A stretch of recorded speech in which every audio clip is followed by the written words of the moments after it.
अस्सलाम वालेकुम जी। बात करते हैं क्वेश्चन नंबर 21 का part A exercise chapter number 3। देखिएगा, उसने कहा दो गैसेस हैं, उनकी डेंसिटी की जो रेशियो आपके पास है ना, वो आपके पास है 1:1.5। आपने वॉल्यूम फाइंड करना है गैस बी का, जो कि डिफ्यूज करता है सेम टाइम में in 150 dm³ of A will diffuse. समझते हैं इसको। गैस ए की डेंसिटी उसने बताई हुई है 1 है, गैस बी की डेंसिटी उसने बताई हुई 1.5 है, एंड उसने कहा है कि गैस ए आपके पास डिफ्यूज करती है 150 dm³ के एक वॉल्यूम में। तो वॉल्यूम ऑफ ए डिफ्यूजेस कितना होता है 150 dm³ and volume of B diffuses के कितने वॉल्यूम में आप बी डिफ्यूज करती है। तो सिंपल फार्मूला लगाओगे, rate of A divide by rate of B is equal to density of B divide by density of A. ये आपके पास अंडर रूट है, यूं ये अंडर रूट है मुकम्मल, डी बी लिखा है ना, डिवाइड बाय डी है, ये मुकम्मल अंडर रूट है आपके पास। सही है। अच्छा, अब रेट की जगह आप इसको एक्सचेंज कर दोगे वॉल्यूम में, क्योंकि वॉल्यूम आपने फाइंड करना है, डेंसिटी आपके पास गिवन है। अच्छा, ए का वॉल्यूम कितना 150, बी का वॉल्यूम निकालना है, तो आपके पास यहाँ पे डेंसिटी ऑफ बी पता है, डेंसिटी ऑफ ए भी आपको पता है। सिंपल आपने क्या करना है, इसको सॉल्व करने के बाद आपके पास जो वी बी आएगा, यहाँ पे वी बी की क्वांटिटी आपके पास आ जाएगी 122.5 dm³। ये मुकम्मल सॉल्व करने के बाद मैंने आपको प्रोवाइड कर दिया इसका सोल्यूशन। ये आपके पास वॉल्यूम ऑफ बी जो कि उसने निकालने के लिए हमें बोला है। तो एक नोट कीजिएगा, यहाँ पे डिफ्यूजन ऑफ वॉल्यूम डिपेंड करता है रेट ऑफ गैस पे। इसी वजह से मैंने यहाँ पे वॉल्यूम को रिप्लेस किया था, आपके पास रेट को रिप्लेस किया था वॉल्यूम के साथ, क्योंकि वॉल्यूम जितना ज्यादा होगा उतनी ज्यादा उसकी क्या हो जाएगी, डिफ्यूजन हो जाएगी। जितना ज्यादा वॉल्यूम होगा, डिफ्यूज करने का मतलब होता है एक जगह से दूसरी जगह जाना। एक वॉल्यूम आपके पास है, एक कंटेनर है, वॉल्यूम का मतलब एक स्पेस, एक कंटेनर है उसकी इतनी स्पेस है, एक कंटेनर है जिसकी इतनी स्पेस है। अब मॉलिक्यूल्स आसानी से किस स्पेस में ट्रेवल करना पसंद करेंगे या आसानी से ट्रेवल कर सकते हैं, वो जाहिर सी बात है यहाँ हमसे खुली जगह है, जहां मर्जी जाए आ जाए। यहाँ तो स्ट्रिक हो जाएंगे, कभी कोई किसके साथ कोलाइड करता है, कोई किसके साथ कोलाइड करेगा, इजीली ट्रेवल ही नहीं कर पाएंगे। तो वॉल्यूम डिपेंड करता है आपके पास उस रेट पे।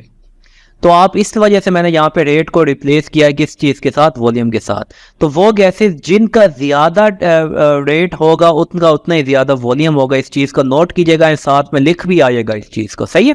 अब नेक्स्ट आ जाओ, एक्सरसाइज का क्वेश्चन नंबर 21 है, इसका पार्ट बी है, चैप्टर नंबर 3 है। उसने कहा है कि हाइड्रोजन गैस डिफ्यूज करती है एक प्लेट से। वो प्लेट कैसी है, पोरस का मतलब उसमें होल्स हैं। किस रेट पे डिफ्यूज करती है 500 cm³ में, कितने टाइम में, 1 मिनट में, टाइम से हमें लेना देना नहीं होता, कितने टेम्परेचर पे, 0 डिग्री सेल्सियस पे। अच्छा, rate of diffusion of oxygen क्या होगा इसी ही पोरस प्लेट से, इसी ही टेम्परेचर पे। मतलब कि एक आपके पास गैस है, उसको हमने इनक्लोज किया हुआ है एक सिलेंडर में। इस सिलेंडर का वॉल्यूम आपके पास है 500 cm³। उसने कहा इसमें जो इसका रेट ऑफ डिफ्यूजन है ना, एक जगह से दूसरी जगह जाना, वो जिस रेट पे जाती है ना, वो रेट इसका है आपके पास 1 मिनट लगाती है। वो एक जगह से दूसरी जगह जाने के लिए 1 मिनट लगाती है। जब टेम्परेचर हम इसको दें कितना, 0 डिग्री, तो एक पोजीशन से दूसरी जगह जाने के लिए कितना मिनट लगाती है, 1 मिनट का टाइम लेती है, या 60 सेकंड का टाइम लेती है। उसने कहा कि इसी रेट ऑफ डिफ्यूजन ऑक्सीजन का कितना रेट होगा कि अगर हम हाइड्रोजन को यहाँ पे रिप्लेस करके ऑक्सीजन लेके आ जाएं, अब उसका रेट बताओ कितने टाइम में वो जाएगी। तो इसको फाइंड करते हैं अब कि ऑक्सीजन कितना टाइम लेगी। हाइड्रोजन तो 1 मिनट लेती है, उसका रेट ऑफ डिफ्यूजन 1 मिनट है, तो ऑक्सीजन का कितना होगा उसको फाइंड करना है अब हमने। तो rate of diffusion of oxygen हमने फाइंड करना है। हमें पता है मॉलिक्यूलर मास ऑफ ऑक्सीजन होता है 2 gram and molecular mass of O2 होता है आपके पास 32 ग्राम। अब कितने रेट पे आपके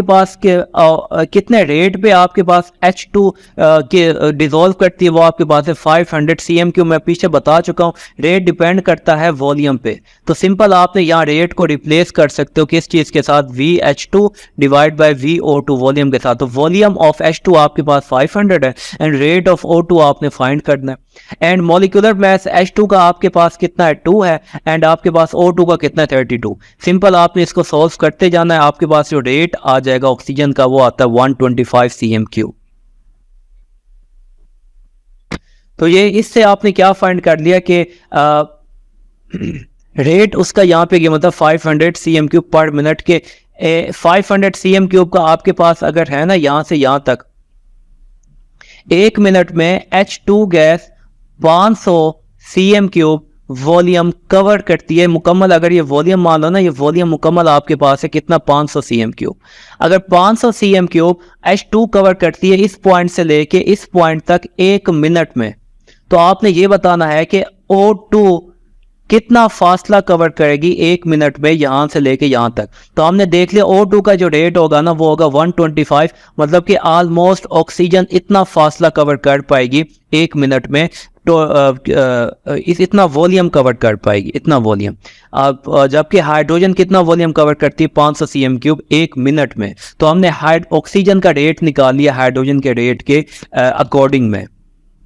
क्योंकि अब ऐसा क्यों होता है, क्योंकि ऑक्सीजन गैस का मैस देखो ज्यादा है, जो ज्यादा मोटा होगा, हैवी होगा, उसको चलने में भी मुश्किल होगी, ज्यादा टाइम लेगा। वो हाइड्रोजन पतली है, इस वजह से वो जल्दी ज्यादा फासला कवर करती है। समझ आ गई ये बात? तो ये जी बात करते हैं क्वेश्चन 21 के पार्ट सी की। उसने कहा एक अननोन गैस है, एक अननोन गैस, उसका नाम है ए।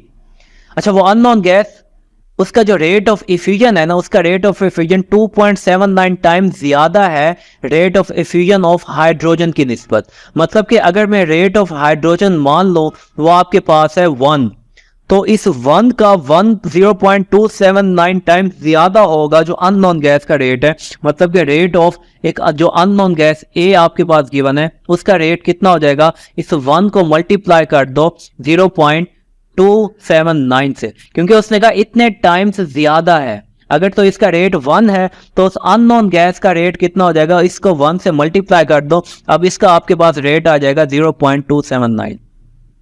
हमने ये H का सपोज कर दिया 1 है, क्योंकि उसने कहा था जो अननोन गैस है वो 0.279 टाइम्स इफ्यूज करती है। मतलब कि इसका 1 है तो इसको 1 से मल्टीप्लाई कर दो, आपके पास रेट आ जाएगा किस चीज का, उस अननोन गैस का। अब उसने कहा कि मॉलिक्यूलर मास निकालो उस अननोन गैस का। सिंपल सा फॉर्मूला हमने लगाना है यहाँ पे, तो हमारे पास मॉलिक्यूलर मास आ जाएगा किस चीज का, उस अननोन गैस का। हमें पता चल जाएगा वो गैस है कौन सी। अच्छा, सिंपल सा फॉर्मूला लगाते हैं। Rate of effusion of H2 हमने कंसीडर किया, जबकि उस अननोन गैस का रेट ऑफ इफ्यूजन उसने दिया हुआ था क्या है, वो 0.279 है। अब molecular mass of unknown gas निकालना है। मॉलिक्यूलर मास ऑफ H2 हमें पता है 2 होता है, तो simple 1 divide by 0.279 and molecular mass of unknown gas निकालना है, डिवाइड बाय √2। अब ये सॉल्व कैसे होगा, ये देखो यहाँ पे आपके पास है 1 डिवाइड बाय 0.279 एंड यहाँ पे आपके पास गिवन है मैस आपने निकालना है मॉलिक्यूलर मैस डिवाइड बाय √2। अब दोनों साइड्स पे आपने क्या ले लेना, स्क्वायर ले लेना। नीचे लिखोगे taking square root on both side, दोनों साइड पे स्क्वायर रूट लोगे, ये स्क्वायर इससे कैंसिल एंड ये वाला स्क्वायर इससे कैंसिल, क्योंकि दोनों का अलग-अलग आ जाएगा। तो ये आपके पास बन जाएगा 1 डिवाइड बाय 0.279 होल का square is equal to m divide by 2। अब इसका स्क्वायर लेना, इन दोनों का पहले 1 का स्क्वायर लो फिर इसका स्क्वायर लो एंड 2 को जाके यहाँ पे मल्टीप्लाई कर दो, आपके पास आंसर आ जाएगा अननोन गैस का 25.7 ग्राम पर मोल। ये था आपके पास 21 क्वेश्चन का पार्ट सी। उम्मीद है समझ आ गई होगी आपको। अगर तो समझ आ गई है तो इसको like, comment, share and subscribe कर दीजिएगा। Thank you very much. Allah Hafiz.